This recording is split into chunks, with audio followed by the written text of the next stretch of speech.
یہ کہتی گئی بی بی اور کہتی رہیں چھوٹے کا خیال رکھنا، اپنے بھائی کا خیال رکھنا، خیال رکھنا۔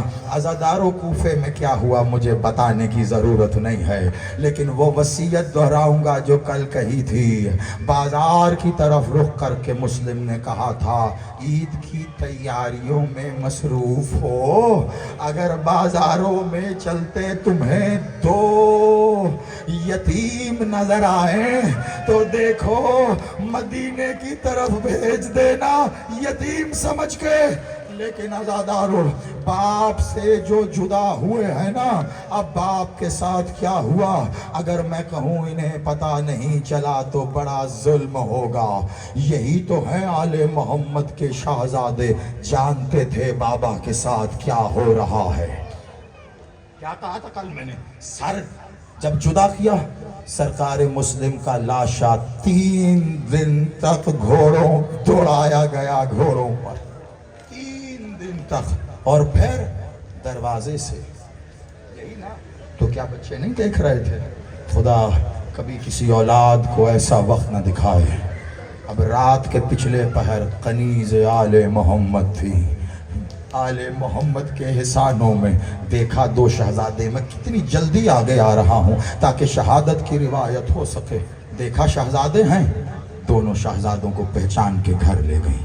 گھر کے اوپر والے حصے میں کمرہ خالی تھا، وہاں جا کے بٹھایا، پانی دیا، کھانا دیا، کہا بیٹا اور کچھ چاہیے ہے آپ کو شہزادو؟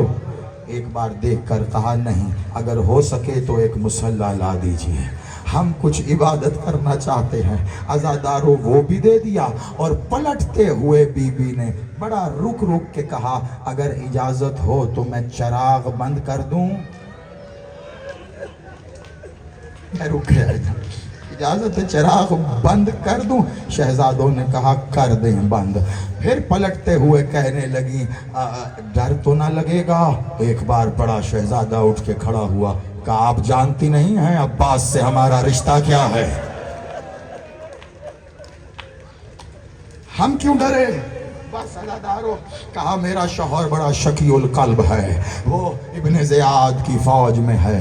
ہاں میں جانتی ہوں شہزادو آپ کو ڈھونڈ رہا ہے۔ بی بی نے دروازہ بند کیا، دروازے پہ تالا لگایا، سیڑھیوں سے اتر کر نیچے آئی۔ رات کا پہر ایک اور گزرا، شوہر گھر آیا، بیوی نے کھانا دیا۔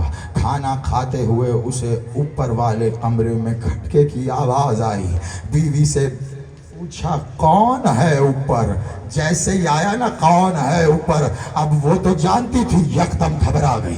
اب جب گھبرا کے جواب دیا اسے شک ہوا، کہا بتاتی ہے یا نہیں کہ کون ہے اوپر؟ اب وہ بے ساختہ سیڑھیوں کے آگے کھڑی ہے۔ اس بے غیرت نے دھکا دیا، اوپر گیا، دیکھا تو تالا لگا تھا۔ چابی مانگی، اس نے چابی نہیں دی۔ اس بے غیرت نے زمین سے ایک پتھر اٹھایا اور پتھر اٹھا کر تالے پر ضربیں لگانی شروع کی۔ اب اپنی ماں بہنوں کے نام کر رہا ہوں جملہ، وہ ضربیں تالے پر نہیں لگ رہی تھی، لاہور والی مخدومہ کے کلیجے پر۔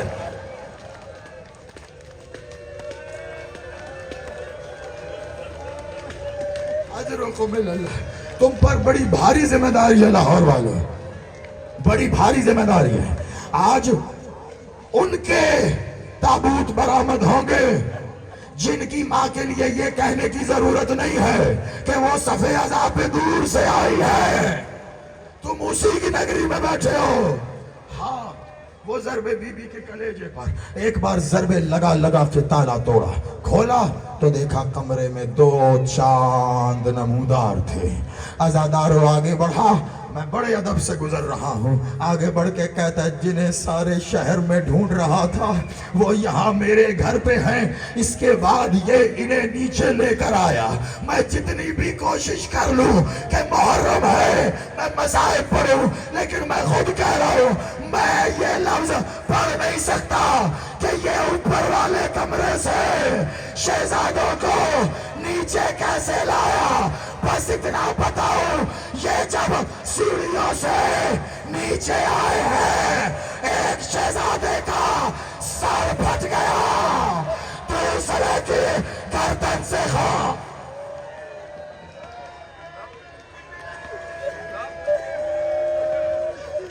علمان علمان، ہائے حسین، ہائے حسین۔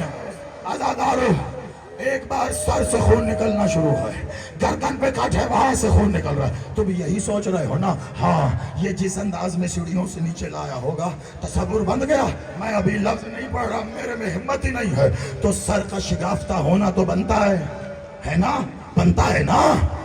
جیسے لایا، یہ گردن پہ کٹ کیسے؟ قسم خدا کی یہ ایسے نہیں، میں ہاتھ باندھ کے پھر کہہ رہا ہوں، مقتل دربندی کا جملہ پڑھ رہا ہوں، بڑا قیامت خیز ہے۔ یہ اوپر سے لایا نہیں، بس اس نے آخری سیڑھی سے چھوڑ دیا تھا۔ بڑا شہزادہ نیچے تک آیا، چھوٹا شہزادہ درمیان میں رک گیا تھا۔ اس نے ایسی بے غیرتی کی ہے کہ ضرب گردن پہ آئی ہے اور درمیان والی سیڑھی سے بڑے کے سینے پہ آیا۔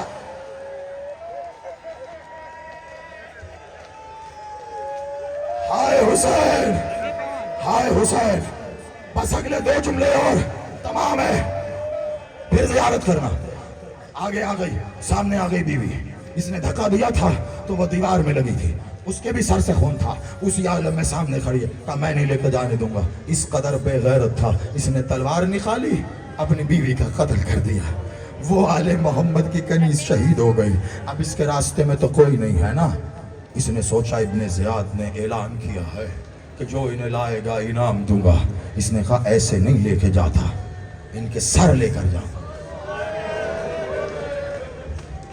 تھوڑی میری مدد کرنا تم، تھوڑے اسباب میں کوشش کرتا ہوں کہ ان کے سر لے کے جاتا ہوں۔ اب کہاں ان کے سر کاٹوں؟ سوچا یہاں نہیں کاٹتا، دریا کے کنارے لے کے جاتا ہوں۔ عزادارو، اس کے پاس ایک گھوڑا تھا، یہ گھوڑے پر بیٹھا، دونوں شہزادوں کو کہاں اس نے بٹھایا؟ گھوڑے کی گردن پر نہیں، کہاں؟ گھوڑے کی پشت پر نہیں۔ اکثر لوگ یہاں پر ایک روایت پڑھتے ہیں، مجھے نہیں پتا کہاں سے لی، لیکن میں کانوں کو ہاتھ لگا کے کہہ رہا ہوں سید سجاد کچھ اور بتا رہا ہے۔ آؤ میں بتاؤں کیا؟ سجاد نے کہا یہ بے غیرت گھوڑے پہ بیٹھا، ایک ہاتھ ایک شہزادے کی زلفوں میں، دوسرا ہاتھ دوسرے کی زلفوں میں، گھوڑا دوڑتا رہا اور شہزادے پکارتے رہے ابا علمان۔ ایک روایت مجھے پڑھنے دینا، بس ایک روایت، ماتم کرتے رہنا۔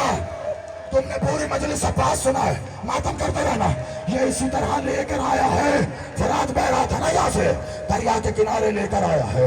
اب اس نے یہاں پر سر کاٹنے تھے۔ شریعت کہتی ہے جب کسی جانور کو ذبح کرو تو دوسرے جانور کو کہیں دور لے جاؤ کہ وہ ذبح ہوتا ہوا اسے نہ دیکھے۔